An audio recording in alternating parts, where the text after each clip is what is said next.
What's going on? Steve here with IBC Global. In today's video, we are going to look at a whole life insurance policy that was started about 5 years ago. And what's interesting about this case study is that this individual had a life insurance policy already in force. It was a cash value life insurance policy. However, it was not a whole life insurance policy. It was a universal life type policy. And in looking at that policy and the original purpose of it, what the performance looked like moving forward, they decided to close that policy out and transfer the values over to the new policy. So why that's significant is when we look at the performance of the policy, we'll see how it's performed since day one. We'll look at it year over year, and then what things look like moving forward. You'll see a very, very rich cash value up front, and it's because of that transfer. So this will be a very interesting and beneficial video for anyone that has an existing policy and is considering closing it out or transferring it to a new policy, which I'll say does not always make sense. There's a lot that goes into it. Really, an agent should be looking at how's the existing policy performing? Is there anything I can do to improve that policy before transferring it to a new one? I always like to state that just for transparency because we don't want to transfer if it ends up hurting us. That's important to be aware of. But with all that said, we're going to have some fun looking at the details here. What I'll say about our company is what we specialize in is whole life insurance, specifically policies that are set up for maximum cash value. If you'd like more information on that, you can check out our website, ibcglobalinc.com. That's also how you can work with us. Let's get on into the case study and have some fun. So, some details on the individual. She started her policy at the age of 36. A little bit of background on her. She was and still is a lawyer that serves as general counsel for a large private equity firm. I primarily work and speak with her husband, who is not a lawyer, but he is an executive at a large corporation that's in the IT field. So both he and his wife, they are very analytical, a lot of attention to detail just in what they do in their professions, and also whenever they're considering anything that has to do with their money. So that's good in my opinion. If you're like that, that's beneficial just to know whenever you're examining a whole life insurance policy, it's okay to ask as many questions as you have. And if you're not like that, that's okay. Perhaps you know someone else who is, or the agent that you're working with, in my opinion, can ask questions that other people in your position also ask. And all of that is just to state that it helps you have a policy that's set up for maximum cash value, because that was the goal here. They wanted a whole life insurance policy. Cash value was the goal. Their background put them in a position where they knew the right questions to ask to make sure that they could not be taken advantage of, meaning me or anyone sell them a policy that's not set up for high cash value. A lot of extra info there. Let's keep on going. So she had an old universal life insurance policy, and that policy was not set up for high cash value. The insurance company that she had that policy with specialized in property and casualty insurance, which is like homeowners and auto insurance. Now, that policy had about $30,000 in cash value and really was not performing that well because, again, it was set up as life insurance first with cash value second. It wasn't what they wanted anymore. Why they took it out was for the death benefit, the actual life insurance protection. So that's important to note because when we looked at the new policy, while cash value was the priority, they still wanted to make sure that they had enough life insurance in force, which I don't think that policy was even $1 million in total death benefit value, the old one that was. So with the new policy, what you'll see is that the cash value was prioritized and they have a higher death benefit.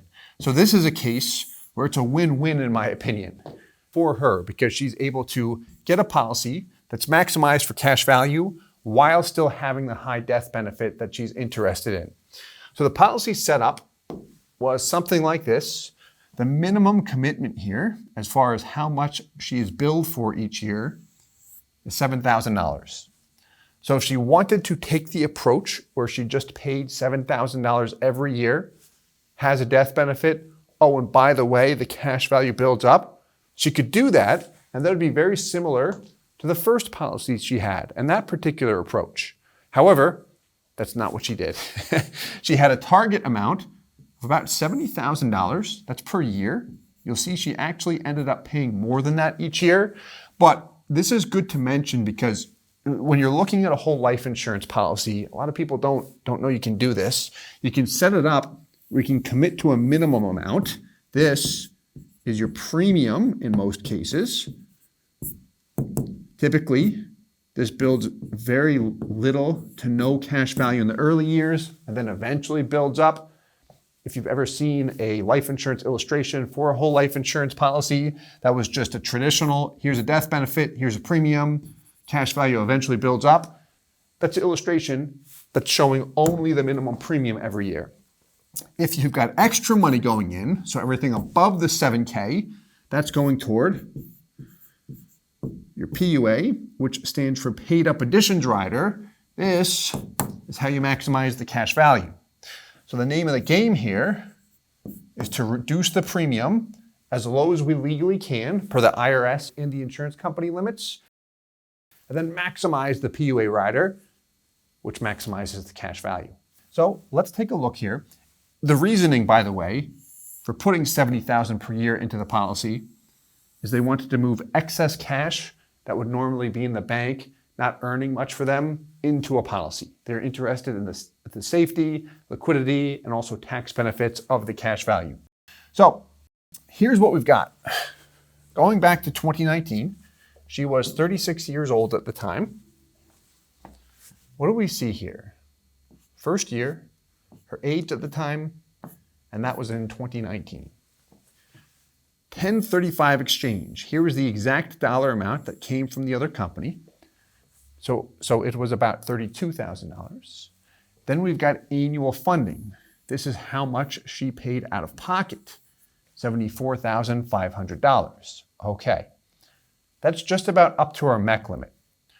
So if you've got a policy that has a MEC limit of, call it 75K, if you pay $75,000 and then have a 1035 exchange with another $30,000 moved into your policy, will that trigger a MEC, a taxable event? No, it will not. 1035 exchange amounts do not count against your MEC limit, which is very nice. A 1035 exchange is a tax-free transfer of cash value from one policy, in this case the old policy, to the new policy. So that's what she did, and that 1035 exchange just showed up as a pure PUA deposit, dumped into cash value. So we've got the total funding here at 106 and change, and that includes the 1035 exchange plus what she paid out of pocket for a first year cash value of $98,000 and change. So what sticks out here for you? If this is you, what do you notice? I'll tell you what I would notice. $106,000 went into the policy. I've got 98 and change. That's an $8,200 hit. What happened there? Premium piece. Remember how the policy was set up with about a $7,000 minimum? Premium dollars typically do not show up in cash value in a policy in the first year, with this product that is. Beginning the second year, premium dollars begin to come back. So we take the loss the first year mainly because of the base premium, which is also why we minimize it, to minimize that upfront hit and minimize the commitment.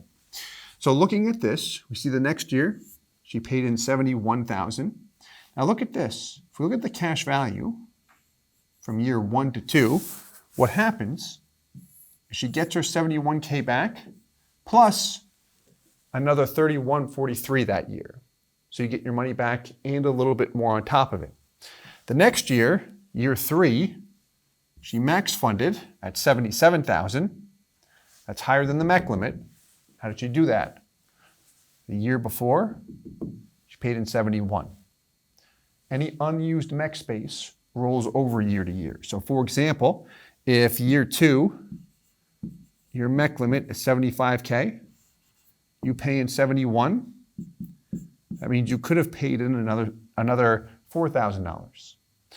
So in this case, when year 3 rolls around, MEC limit resets at 75K plus the unused $4,000 from the prior year, which would be $79,000. But you see my point here, from the prior year, unused MEC space did roll over. That's how she funded $77,000. Look at the break-even point. It's year 3.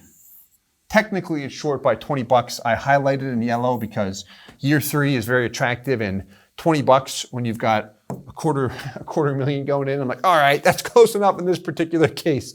She's just about there at the break-even point, which is when she gets all of her money back. Year 4, fund 71K. We see the cash value is picking up the pace in terms of the growth.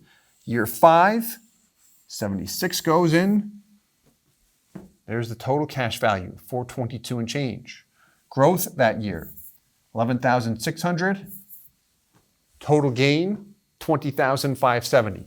So the policy has performed. These are the actual numbers of what have happened thus far. Moving forward, what she might do is fund about another $100,000. So what we see here, about 70,000 this year, and then 30 the following. That gets her to a total of $500,000 paid into the policy. By the way, if she wants to stop right here, she can easily do so. She's not required to keep on adding money. But if she keeps adding, we see the growth there year over year, so it is performing. If after that, she decides to stop after getting a total of $500,000 into the policy, well, here we go. No more payments go in, 0 out of pocket. There's your total funding. And there's your cash value. Here's really what people are interested in, the annual cash value growth, and then the total gain on the policy. So performing quite nicely moving forward. Really, to summarize, what she did here was get a total of $500,000 into the policy. The cash value is quite attractive. She gets her money back very early, year 3. That's largely due to the 1035 exchange up front, but gets your money back early, compounds at a nice rate, large gain there when we look at it long term. Oh, and by the way, has a large death benefit here of more than $2 million. So the original death benefit need is satisfied in this particular case. So I hope you enjoyed this video. Please let us know. If you did, please hit the like button and subscribe for more. And as always, I hope this helps. Thanks so much. Hey guys, Steve here with IBC Global. Thank you so much for watching the video. If you're interested in a whole life insurance policy and you'd like to work with our company in setting it up, please visit our website, ibcglobalinc.com. We would love to work with you. If you have any questions, please leave them in the comments below. And as always, I hope this helps.